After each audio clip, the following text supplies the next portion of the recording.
Hi guys, coming to you live from Jaeger Classroom Central once again. You last week were working on lessons 8.1 and 8.2 on Think Central. Yesterday I had you take a mid-chapter checkpoint after those two lessons, and I heard that it was difficult. I saw that the scores weren't overly wonderful, so I thought we'd review again, and then I'm going to have you try a few questions again for 8.1 and 8.2 on a new website called GoFormative. So the first thing that you need to remember from before when we were at school, the definition of a unit fraction. A unit fraction is a fraction that always has a numerator of 1. So for example, 1/8 you would refer to as a unit fraction because it has a numerator of 1. 1/4 would be a unit fraction, 1/3, 1/2. All of those would be unit fractions because they have a numerator of 1. So that's just one thing that you need to keep in mind before we continue with this lesson, because the term unit fraction will come up again. So the first thing that was taught to you was to find multiples of a unit fraction. So if you recall, when we talked about multiples is just a big fancy word for skip counting. So if I asked you to find the multiples of a unit fraction of 1/5, your denominator of fifths is going to stay the same. The denominator doesn't change. You would be counting by ones because it is a unit fraction. So if you were to count by ones, 1/5 would become 2/5. Count by one again, it would become 3/5, 4/5, and then 5/5. So we are finding the multiples of a unit fraction, counting by ones because they're a unit fraction of 1. So 1/5, 2/5, 3/5, 4/5, 5/5. Now let's try 1/2.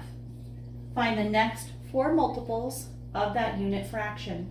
So again, the denominator doesn't change.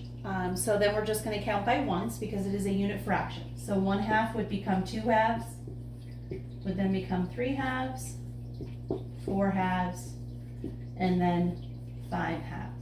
So that's finding multiples of a unit fraction.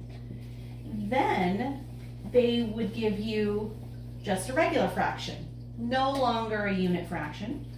Now we're just going to find multiples of a fraction in general. So if we had the fraction 2/5 and I asked you to find the next 4 multiples of that fraction, the denominator of 5 is going to stay the same. That does not change. This time we're going to skip count or find multiples of that 2 as a numerator. So we're just going to count by 2's and we're going to keep that denominator the same. So 2/5 would become 4/5, would then become 6/5. Remember, see how we're counting by 2, 2, 4, 6, 8/5. And then what's the last one going to be? Hopefully you said 10/5. Good job. Now let's find the next 4 multiples of another fraction. Let's say we had 5/6. So 6 are going to stay the same. Denominator doesn't change. This time, since we're skip counting and finding multiples, we're going to now skip count this time by 5's. The 6 is going to stay the same. So 5/6 would then become 10/6. You see we're counting by 5's. 15/6. 26. What would the next one be? Hopefully you came up with 25/6. So here we were skip counting by our numerator of 2. Here we were skip counting by our numerator of 5 to find those multiples of a fraction. Denominator again not changing. So then they were giving you a direction. Write the product as the product of a whole number and a unit fraction. So they were giving you a mixed number of 4 groups of 2 6. So again, they're asking you to write the product as the product of a whole number and a unit fraction. So our answer has to be a whole number and a unit fraction. So the first thing we're going to do is we're going to multiply. 4 times 2 is 8. So that would be 8/6. Now, once we've multiplied and gotten 8/6, now we can actually write our number as a product of a whole number and a unit fraction. So 8/6 would be 8 groups of 1/6. So that would be your final answer. And if you notice, the direction was asking for the product of a whole number and a unit fraction. This is showing you your product of, because that's multiplication, is finding a product. So this would read as 8 groups of 1/6, and that's how you would get 8/6. So again, you multiply, find 8/6, and then we changed 8/6 to read 8 groups of 1/6, because we're finding the product of a whole number and a unit fraction. So let's try one more. So if we had 3 groups of 3/8, and they're asking you to find the product, well, product is multiplying, so the first thing we're going to do is multiply. 3 times 3 is 9/8. Now, what they want you to do once you found that product is to actually write that product as a product of a whole number and a unit fraction.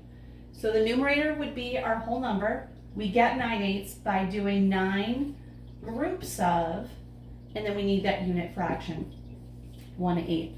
So 9/8 written as a product of a whole number and a unit fraction would be 9 groups of 1/8. Now, one last quick little thing.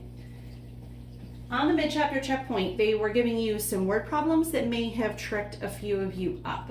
For example, I'm just going to do one with you. I'll read it to you and write down some key information. So Ella is making 3 batches of banana milkshakes. She needs 3/4 gallon of milk for each batch. Her measuring cup holds 1/4 gallon. So they want to know, how many times are you going to fill that 1/4 measuring cup to make all those batches?